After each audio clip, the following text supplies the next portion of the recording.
शास्त्रों में लिखा है कि व्यक्ति सब कर सकता है, पर हरि का नाम जिनके भीतर अत्यंत पाप भरे हुए हैं, उनसे नाम का उच्चारण भी नहीं होता, संभव नहीं है। अब चाहोगे तब भी नहीं होगा।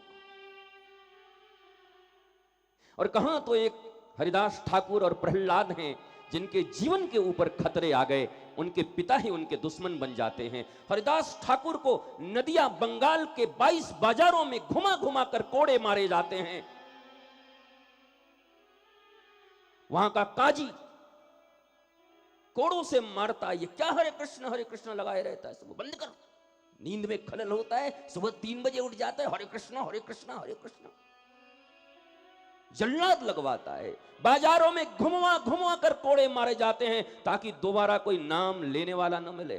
हिंदुस्तान की स्थिति अभी बहुत अच्छी है कि कम से कम भगवान का नाम लेने के लिए तुम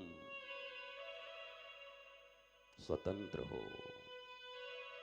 ये 700 वर्ष पहले की घटना है, 550-700 वर्ष में नदिया बंगाल, हरिनाम लेने पर कोड़े मारे जाते थे। आप नहीं ले सकते। और हरिदास ठाकुर ऐसे भक्त कि जब जल्लाद मारने लगते, पसीने आने लगते, तो हाथ जोड़ कर कहते, भैया मैं कोई भागा थोड़े ही जा रहा हूं, थोड़े थक गए हो तो बैठ जाओ। और भीतर से पुकार कर कहते, चाहे लाखों कोड़े मारो, चाहे लाखों कोड़े मारो, पर हरि का नाम पुकार। भैया मुझे जितना मारना है मारो, जो करना है करो, पर क्या मेरी एक बात सुनोगे? एक बार हरि हरि कह दो, एक बार नारायण नारायण कह दो। और जल्लाद थक जाते थे मारते मारते, पर उनके शरीर पर निशान नहीं बनते थे। क्या इस साइंस को आज तक कोई पकड़ पाया? मारा जाता था हरिदास ठाकुर को और पीठ पर दाग उठते थे चैतन्य महाप्रभु के। How is it possible? किस विज्ञान के तहत यह होता था? अपने देवर के दिए हुए जहर को मीरा पी जाती थी, राणा ने विष दिया मानो अमृत पिया। टिक-20 इतना ले लो, सल्फास इतनी सी ले लो, अंतड़ियां फाड़ देगा। जानबूझ के खाओ या अनजाने में खाओ। वो कौन सी विधा थी मीरा के पास जो इतना हलाहल कालकूट विष? और बाद में जब राणा ने पूछा कि तूने मुझसे बेईमानी की है वैद्य, तूने लगता विष नहीं दिया। किस पात्र में विष दिया था? जिस पात्र में विष दिया था केवल उस पात्र को होठों तक ले गया तो वैद्य मर गया, पर मीरा को कुछ नहीं होता। महलों में पली बन के जोगन चली, मीरा रानी दीवानी कहलाने लगी।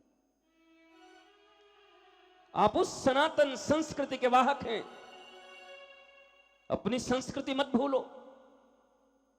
इस संसार में कोई देश या कोई समाज गुलाम तभी हुआ है जब उसके संस्कृति को मिटा दिया गया है। संस्कृति के रहते रहते तक किसी को गुलाम नहीं बनाया जा सकता। अफसोस है